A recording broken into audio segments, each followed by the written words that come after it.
அஸ்ஸலாமு அலைக்கும். Welcome back to my channel. இன்றைக்கி நம்ம கிச்சனில் என்ன சமைக்க போகிறோம் அப்படின்னு பார்த்தீங்கன்னா, ரெஸ்டாரண்ட் ஸ்டைலில் வந்து பன்னீர் பட்டர் மசாலாவும் பட்டர் நானும் எப்படி செய்யலாம் அப்படின்றதான் இன்றைக்கி பார்க்க போகிறோம். மேக்ஸிமம் வந்து ஹோட்டல்லாம் வந்து பட்டர் நான் வந்து சூப்பராக ஸ்மூத்தாக கிடைக்கும். அதே மாதிரியே வீட்டிலே எப்படி செய்யலாம் அப்படின்றத வச்சு தான் இன்றைக்கி நம்ம வீடியோவில் பார்க்க போகிறோம். இப்போ வாங்க வீடியோக்குள்ளே போகலாம். இப்போ இந்த நான் ரொட்டி பண்ணுறதுக்காக வந்து மாவு பிசைஞ்சுக்கலாம். இதுக்கு வந்து ஒரு பவுலில் வந்து 1/4 கிலோ அளவுக்கு மைதா மாவு எடுத்திருக்கேன். இது கூட வந்து 2 டீஸ்பூன் அளவுக்கு வந்து பேக்கிங் பவுடரும், 1 டீஸ்பூன் அளவுக்கு வந்து பேக்கிங் சோடா, 1/4 டீஸ்பூன் அளவுக்கு உப்பு சேர்த்துருக்கேன். இது கூடவே வந்து உங்ககிட்ட வந்து ட்ரை ஈஸ்ட் இருந்தது அப்படின்னா இதில் 2 டீஸ்பூன் எடுத்து வெந்நீரில் ஊற வச்சு பொங்கி வந்ததுக்கப்புறம் வந்து நீங்கள் சேர்த்துக்கலாம். இன்றைக்கி ஈஸ்ட் இல்லாமல் வந்து நம்ம எப்படி செய்யலாம் அப்படின்றதான் நம்ம இன்றைக்கி பார்க்க போகிறோம். ஈஸ்ட்டுக்கு பதிலாக வந்து நம்ம தயிர் வச்சும் பண்ணலாம். இந்த பாக்கெட்டில் ஒரு பாக்கெட் வந்து நான் தயிர் சேர்த்துருக்கேன். இந்த தயிரை ஃபுல்லாத்தையுமே இதில் சேர்த்துருங்க. சேர்த்ததுக்கப்புறம் வந்து 1 டேபிள் ஸ்பூன் அளவுக்கு வந்து நமக்கு சுகர் வந்து நல்லா பொடிச்சு அதை வந்து சேர்த்துக்கலாம். அதாவது சுகரை வந்து நல்லா மிக்சியில் அரைச்சி அந்த பவுடரை வந்து சேர்த்துக்கலாம். ஈஸ்ட்டு நம்ம எதுக்காக சேர்க்குறோம் அப்படின்னு பார்த்திங்கன்னா, மாவு வந்து நல்லா பொங்கி வரணும், சாஃப்டாக இருக்கணும் அப்படின்றதுக்காக தான். ஈஸ்ட்டு இல்லாட்டி ஒன்றும் பிரச்சனை இல்லை, நம்ம தயிரை வச்சு கூட நல்லா பண்ணிக்கலாம். இப்போ கொஞ்சம் கொஞ்சமாக தண்ணி ஊற்றிட்டு நல்லா வந்து மிக்ஸ் பண்ணி விட்டுருங்க. நமக்கு சப்பாத்தி மாவு மாதிரி நல்லா வந்து பிசையணும். ஆனால் வந்து கொஞ்சம் கையில் ஒட்டுற மாதிரி தான் இருக்கும், ஒன்றும் பிரச்சனை இல்லை. இந்த மாதிரி வந்து ஒரு 2 டேபிள் ஸ்பூன் அளவுக்கு வந்து எண்ணெய் சேர்த்து அதுக்கு மேலே வந்து அப்ளை பண்ணி மறுபடியும் நல்லா பிசைஞ்சிருங்க. பிசைஞ்சதுக்கப்புறம் மேலாப்பில் வந்து கொஞ்சம் எண்ணெய் ஊற்றிட்டு மூடி போட்டு நம்ம கிட்டத்தட்ட வந்து ஒரு 3 மணி நேரம் வந்து அப்படியே வந்து ரெஸ்ட்டில் வச்சிடலாம். அடுத்ததாக வந்து பன்னீர் பட்டர் மசாலாவுக்கு வந்து நம்ம பன்னீர் கட் பண்ணிக்கலாம். நான் இன்றைக்கி வந்து 200 கிராம் பன்னீர் எடுத்திருக்கேன். இதை வந்து குட்டி குட்டி க்யூபாக வந்து நம்ம கட் பண்ணிக்கலாம்.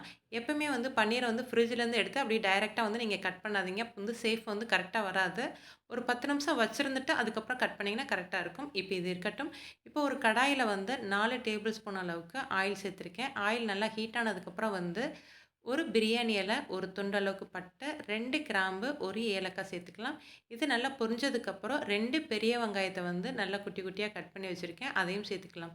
இதை எல்லாத்தையும் ஃபுல்லாக நல்லா வதக்கிடலாம். இந்தளவுக்கு நல்லா வதங்கினதுக்கப்புறம் 3 தக்காளியை வந்து கட் பண்ணி வச்சுருக்கேன். அதையும் சேர்த்துக்கலாம். தக்காளி வதங்குறதுக்காக கொஞ்சமாக உப்பு சேர்த்துட்டு அதையும் நல்லா வதக்கிக்கலாம். தக்காளி நல்லா வதங்கினதுக்கப்புறம் வந்து ஒரு 12 முந்திரி பருப்பு வந்து இது கூட சேர்த்துக்கிறேன். நான் குட்டி குட்டியாக முந்திரி பருப்பு இருக்கிறத சேர்த்துருக்கேன். இது எதுக்காக சேர்க்குறோம் அப்படின்னு பார்த்தீங்கன்னா, நமக்கு ஹோட்டலில் கிடைக்கிற அதே கிரேவி மாதிரியும் நல்லா திக்காகவும் கிடைக்கிறதுக்காக மட்டும்தான் சேர்க்குறோம். இது எல்லாத்தையும் நல்லா வதக்கிட்டு நல்லா ஆற வச்சுருங்க. ஆறினதுக்கப்புறம் வந்து ஒரு மிக்ஸி பவுலில் மாற்றிட்டு தண்ணி ஊற்றி நல்லா வந்து பேஸ்ட் மாதிரி அரைச்சிருங்க. கொஞ்சம் கூட திப்பி திப்பியாக இருக்கக்கூடாது, நல்லா பேஸ்ட் மாதிரி அரைக்கணும். இப்போ அரைச்சாச்சு, இது இருக்கட்டும். நெக்ஸ்ட்டு வந்து ஒரு பாத்திரத்தில் வந்து 2 டேபிள் ஸ்பூன் அளவுக்கு வந்து பட்டர் சேர்த்துருக்கேன். பட்டர் நல்லா ஹீட் ஆனதுக்கப்புறம் வந்து ஒரு பெரிய வெங்காயத்தை சாப்பரில் போட்டு நல்லா குட்டி குட்டியாக சாப் பண்ணி வச்சுருக்கேன். அதையே சேர்த்துக்கலாம். சேர்த்துட்டு நல்லா வதக்கிடுங்க. இந்த அளவுக்கு வந்து நல்லா வந்து வதங்கினதுக்கப்புறம் வந்து 1 டேபிள் ஸ்பூன் அளவுக்கு இஞ்சி பூண்டு பேஸ்ட் போட்டு இதோட பச்சை வாசனை போகிற அளவுக்கு வதக்கிட்டு 1 டேபிள் ஸ்பூன் அளவுக்கு காஷ்மீரி சில்லி சேர்த்து அதையும் நல்லா வதக்கிக்கலாம். இது கலருக்காக மட்டும்தான், காரத்துக்காக கிடையாது. இது கூடவே வந்து நம்ம அரைச்சி வச்சுருக்க அந்த கிரேவியை வந்து ஊற்றிட்டு தேவையான அளவுக்கு தண்ணியும் சேர்த்துக்கலாம். ரொம்ப கம்மியான அளவுக்கு தண்ணி சேர்த்துக்கோங்க. அப்போ தான் கிரேவி வந்து நல்லாயிருக்கும். இது வந்து ஒரு 5 நிமிஷம் மட்டும் கொதிக்கட்டும். இந்தளவு கொதிச்சதுக்கப்புறம் வந்து ஒரு 1/4 டீஸ்பூன் அளவுக்கு வந்து கரம் மசாலா சேர்த்துக்கோங்க. இது ஃபைனலாக தான் சேர்க்கணும், முதல்ல சேர்க்கக்கூடாது. இது சேர்த்து ஒரு 2 நிமிஷம் கழிச்சு கொதிச்சோடனே வந்து நம்ம கட் பண்ணி வச்சுருக்க பன்னீர் எல்லாத்தையும் இது கூட சேர்த்துக்கலாம்.